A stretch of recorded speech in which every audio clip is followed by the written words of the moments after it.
So మనిషిని మనిషిగా గౌరవించలేనప్పుడు నువ్వు ఏ మతమైనా అది వ్యర్థమే. అసలు యేసుప్రభు ఏం బోధించాడో ఈరోజు సమాజంలో చాలామందికి అర్థం కాల. నిన్ను వలె నీ పొరుగువానిని ప్రేమించు. పాపాన్ని మాత్రమే అసహించుకోమన్నాడు ఆయన, మనిషిని అసహించుకోమని చెప్పలా. పాపానికి మాత్రమే దూరంగా ఉండమన్నాడు, మనిషిని కాదు.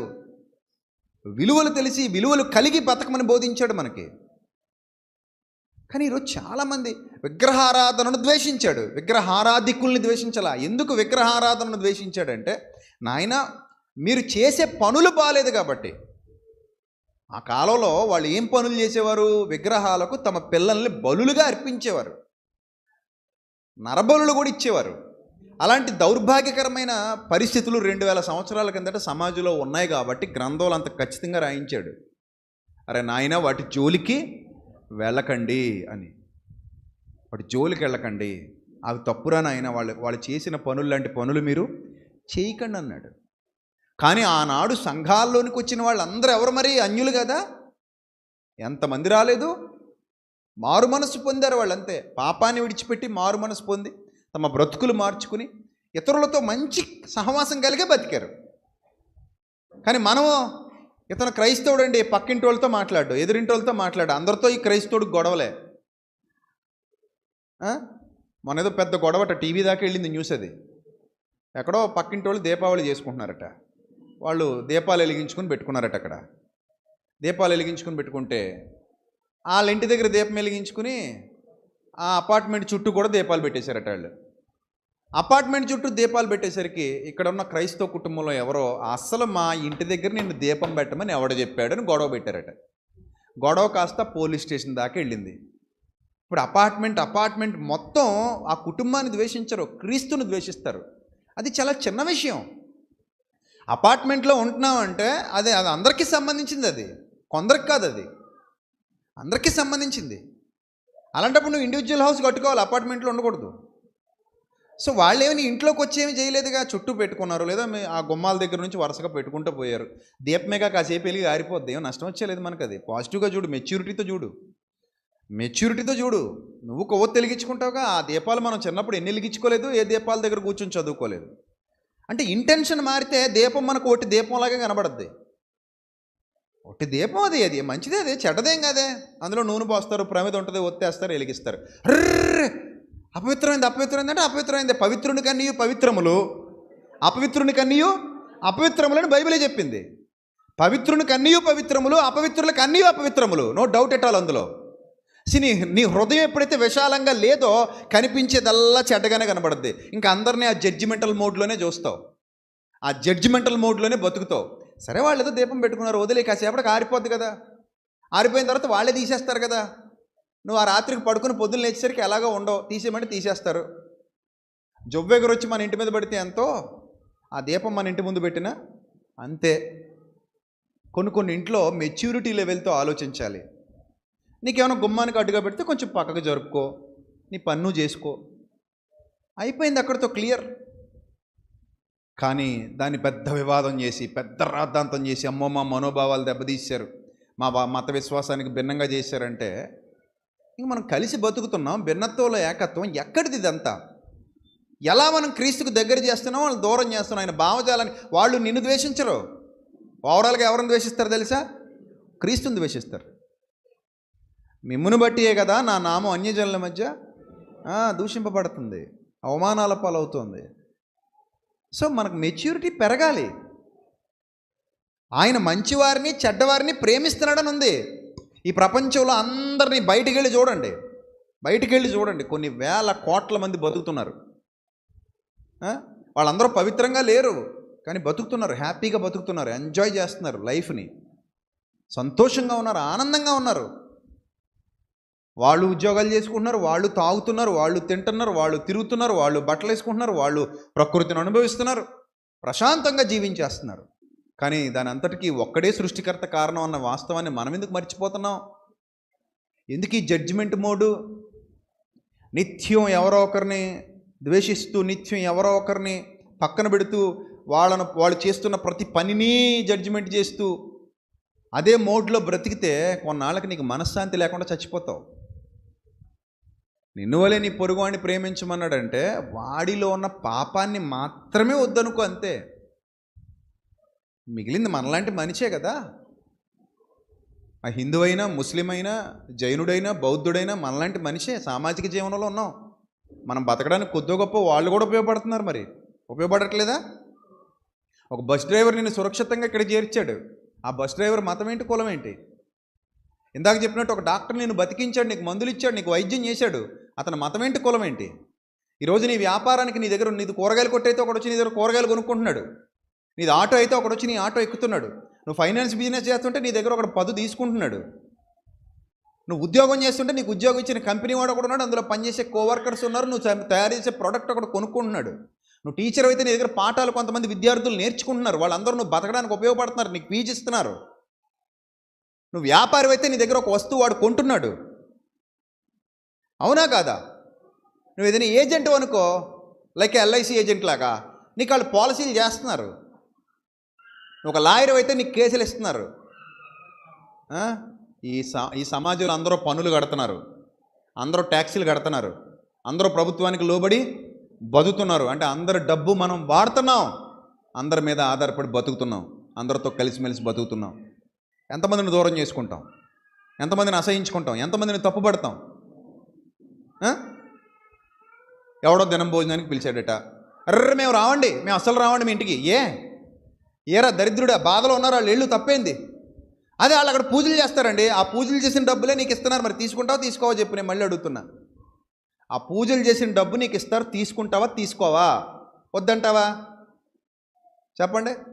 నువ్వు సపోటా పళ్ళు అమ్ముకునే క్రైస్తవ వ్యాపారి అయ్యా, తీసుకుని 300 ఒక రెండు బుట్టలు సపోటా పళ్ళు తీసుకుని ఒక వీధిలోకి వెళ్ళావు.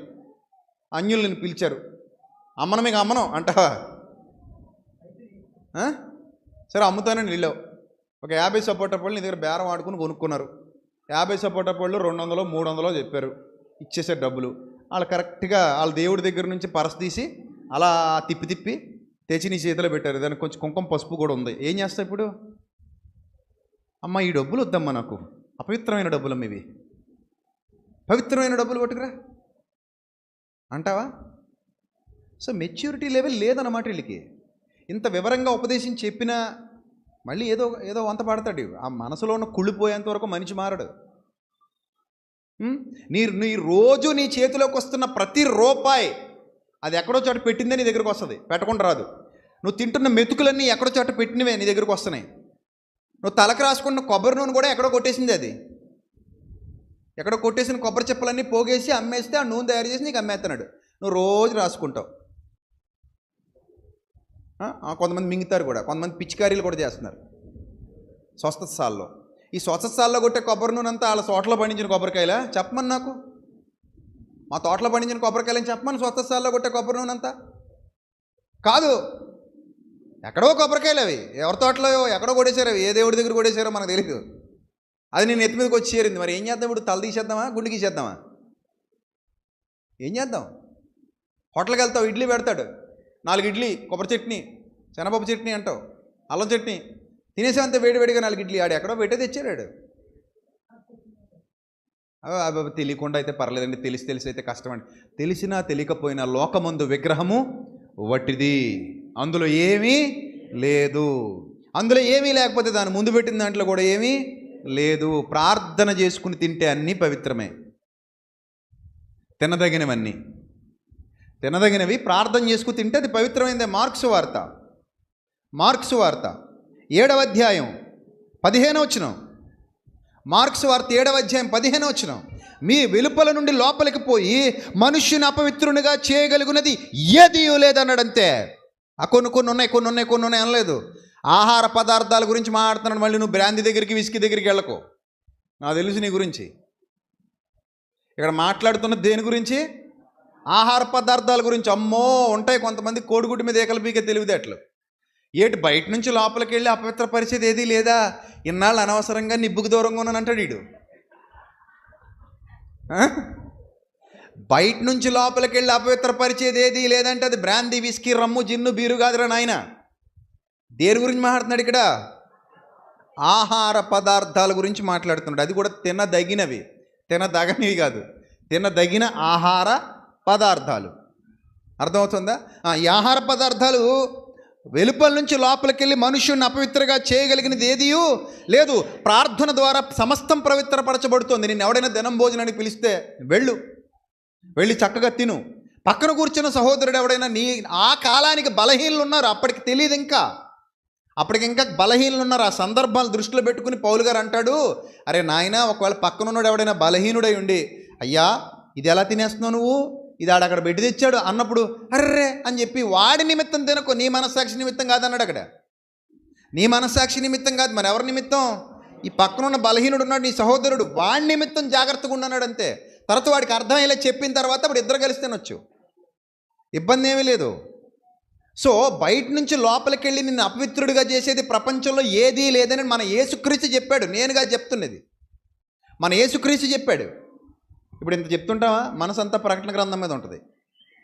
ఆల్రెడీ సెమినార్లో చెప్పేశాను, ఇది ప్రసంగం పూర్తిగా విన్నారు కూడా. ప్రకటన గ్రంథంలో ఏమంటాడు? విగ్రహములు కల్పించిన వాటిని తిన్నట్లు కొందరిని ప్రేరేపిస్తున్నావు, అలాంటి వారిని నువ్వు సంఘములో ఉండనిచ్చావు అంటాడు. అంటే అది సంఘంలో జరుగుతున్న కార్యక్రమం. సంఘంలో విగ్రహం ఉండడానికి వీలు లేదు. ఎందుకంటే విగ్రహం అనే దాంట్లో ఏమీ లేదని మనం నేర్చుకున్నాం. అది ఏ విగ్రహం అయినా సరే అందులో ఏమీ లేదు. అలాంటి తీసుకొచ్చి సంఘంలో పెట్టారట. అది చెప్తున్నాడు ప్రకటన గ్రంథంలో. సంఘంలో పెట్టి మళ్ళీ దాని దగ్గర పలహారం పెట్టి ఇది పలహారం అని తినమంటున్నాడట. అరే నాయన, ఆహార పదార్థాలు అన్నీ దేవుడిచ్చినవే. విగ్రహం ఇచ్చిన ఆహార పదార్థాలు అంటూ ఏమీ ఉండవు, అన్నీ దేవుడిచ్చినవే. ఒక కొబ్బరికాయ కొట్టినా, ఒక అరటిపండు పెట్టినా అవి మన దేవుడు సృష్టించినవని నమ్మితే భగవంతుడు సృష్టించాడు, సృష్టికర్త సృష్టించాడు అవి అని నీకు అర్థమైతే అన్నీ దేవుడిచ్చిన ఆహార పదార్థాలే. అర్థమైందా? ఇప్పుడు మళ్ళీ సంఘంలో ఒక విగ్రహం పెట్టి ఈ సంఘంలో ఉన్న విగ్రహాలకు అర్పించినవి తినమన్నట్లుగా సంఘాన్ని ప్రేరేపిస్తున్న దొంగను నీ ఉండనిచ్చుచున్నావు అన్నాడు ప్రకటన గ్రంథంలో 20వ వచనంలో. ప్రకటన గ్రంథం 2:20 అక్కడ చెప్పబడుతున్నది సంఘంలో జరుగుతున్న విగ్రహారాధన గురించి. ఆయనను నీ మీద నేరం ఒకటి మోపవలసి ఉన్నది, ఏమనగా తాను ప్రవక్తులను చెప్పుకొనుచున్న యెజబేలును స్త్రీని ఉండనిచ్చుచున్నావు, జారత్వం చేయుటకు, విగ్రహములకు బలిగా ఇచ్చిన వాటిని తినుటకు, అది నా దాసులకు బోధించుచు వారిని మోసపరుచున్నది. ఎక్కడ జరుగుతున్నది? ఇది తుయతైరా అనే సంఘంలో జరుగుతుందట ఈ కార్యక్రమం. అది 18వ వచనంలో చెప్తున్నాడు చూడండి. తుయతైరలోని సంఘం. ఆ సంఘం ఎంత మెచ్యూరిటీ లెవెల్ కలిగి ఉండాలి. మీరేంటి మళ్ళీ విగ్రహం తెచ్చి మళ్ళీ విగ్రహార్పితాలు అంటున్నారు అని చెప్పాడు వాళ్ళకి. ఆ సందర్భాలు అర్థం కాక ఈ దీనికి తీసుకొస్తాం. కానీ వాస్తవానికి ఒక్కటే గుర్తుపెట్టుకోండి, పదార్థములన్నీ ప్రార్థనతో ఏమవుతున్నాయి? పవిత్రపరచబడుతున్నాయి. ప్రార్థన చేసుకుని తింటే అన్ని పవిత్రమైన పదార్థాలు, తినదగిన పదార్థాలు ఏమైనా పవిత్రమైనవి. అందుకే అన్నాడు యేసుప్రభు వారు, వెలుపల నుండి లోపలికి పోయి మనుష్యుని అపవిత్రునిగా చేయగలిగినది ఏదియూ లేదు. ఏంది నీ మెచ్యూరిటీ లెవెల్ ఏమైంది చెప్పు? లోపల నుంచి బయటకు వచ్చేదే మనిషిని ఏం చేస్తుందట? అపవిత్రుడిగా చేస్తుందట. ఒక కొబ్బరికాయ నన్ను పాపాత్ముని చేయగలదా? ఒక అరటిపండు నన్ను పాపాత్ముని చేసేస్తుందా? ఏది నన్ను పాపాత్ముడిగా చేసేస్తుంది? ఒక మాంసం కూర నన్ను పాపాత్ముడిని చేసేస్తుందా? అరిగిపోద్ది, పోద్ది. దానికి అది శరీరంలో అరిగిపోయింది, నా శరీరానికి శక్తినిచ్చింది, పోయింది అంతే. బహిర్భూమిలో విడవబడింది ఉదయాన్నే. అది ఏదైనా సరే నా శరీరంలోకి వస్తుంది, నాకు శక్తినిస్తుంది, బయటికి పోతుంది. అదే యేసుక్రీస్తు చెప్పాడు ఇక్కడ. ప్రభు మాటలు మనకు అర్థమైతే బైబిల్ అంత ఈజీగా అర్థమవుతుంది. మన మెచ్యూరిటీ లెవెల్ ఏంటో మనకు అర్థమవుతుంది. ఒకడు బాధలో ఉండి నీ బంధువు, వాడు మారు మనసు పొందిన వాడు నేను దినానికి పిలిచినప్పుడు చక్కగా వెళ్ళి వాడిని వాదార్చి కాసిన మెతుకులు తిని, అరే బాగుంటావురా, కంగారు పడకరా, బాధపడకరా, మేము అందరం ఉన్నాం కదరా అంటే వాడు ఎంత హ్యాపీ ఫీల్ అవుతాడు. అలాంటి బాధలో ఉన్నోడు ఇంటికి వెళ్ళకుండా మేము రాము, మీ ఇంట్లో దినం భోజనం మేము తినకూడదు, మేము ముట్టకూడదు అంటే వాడు ఎంత హట్ అవుతాడు, వాడు ఎంత బాధపడతాడు. వాడు నువ్వు దగ్గర చేసుకున్నావా దూరం చేసుకున్నావా? దేవుడికి దూరం చేసావు, నీకు కూడా కాదు, క్రీస్తుకు దూరం చేసావు. అంటే యేసు ప్రభువు నమ్మిన వాళ్ళందరూ ఎలాగా ఉంటారన్నమాట అనే సంకేతాన్ని పంపించావు సమాజంలోనికి. ఎంత తప్పు చేశావు.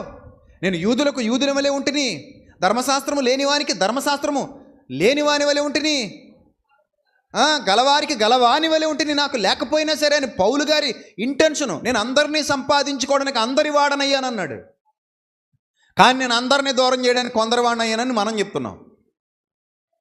దేవునికి దూరం చేసే గుంపులో మనం ఉండడానికి వీలు లేదు. సమరయుల్ని దగ్గరకు కూడా రానిచ్చేవారు కదట యూదులు. కానీ యేసు ప్రభు ఆ సమరయ స్త్రీ దగ్గరికి వెళ్ళాడు, వాళ్ళ గ్రామంలోకి వెళ్ళాడు, వాళ్ళ గ్రామంలో అందరికీ బోధించాడు. ఆ సమరయుల దగ్గర కూడా రానివ్వలేదు యూదులు. వాళ్ళతో భోజనం చేయడానికి ఇష్టపడలేదు, ఎందుకంటే వాళ్ళు అపవిత్రమైన తిండి తింటారని. కానీ ఈయన వారితో ఉన్నాడు, వారితో తిన్నాడు, వారితో కలిశాడు, వారితో కలిసి తిరిగాడు. ఎందుకు? అందరూ కావాలి, అందరూ బాగుండాలి. దేవుడు అందరినీ ప్రేమిస్తున్నాడు. కేవలం మంచోళ్ళని ప్రేమిస్తా, చెడ్డోళ్ళని ద్వేషిస్తా అనే భావజాలం దేవుడి దగ్గర లేదు. ఇక్కడ యేసుప్రభు వారు కూడా అదే చెప్తున్నాడు చూడండి. ఆయన జనసమూహం విడిచి ఇంటిలోనికి వచ్చినప్పుడు ఆయన శిష్యుల ఉపమానమును గురించి ఆయన అడుగగా ఆయన వారితో ఇట్లా, నేను 18 వచ్చిన, మీరు ఇంత అవివేకులై ఉన్నారా అన్నాడు. ఎంత పవర్ఫుల్ మాట చూడండి అది. ఏ అవివేకి, ఎంత అవివేకువా నువ్వు? పదార్థంలో అపవిత్రత ఏముంటుంది చెప్పు? ఏముంటుంది అపవిత్రత పదార్థంలో? విషం కలిసింది అందులో ఏమైనా? నువ్వు నిరూపించగలవా చెడ్డదని? ఒక 100 లడ్డుండలు తెచ్చి నీ ముందు పెట్టి, ఈ 100 లడ్డుండల్లో అపవిత్రమైన లడ్డుండ ఏదో తీరా అంటే తీయగలడు ఎవడైనా? తీయలేడు. కానీ మీ మనసులు పాడు చేస్తారు ఇంత దుర్మార్గులు, పరిణతి లేని బోధకులు, పరిణతి లేనివారు, మెచ్యూరిటీ లెవెల్స్ తక్కువ ఉన్నవారు. They don't know Bible. వాళ్ళకి అసలు బైబిల్ అర్థం అవ్వలేదు.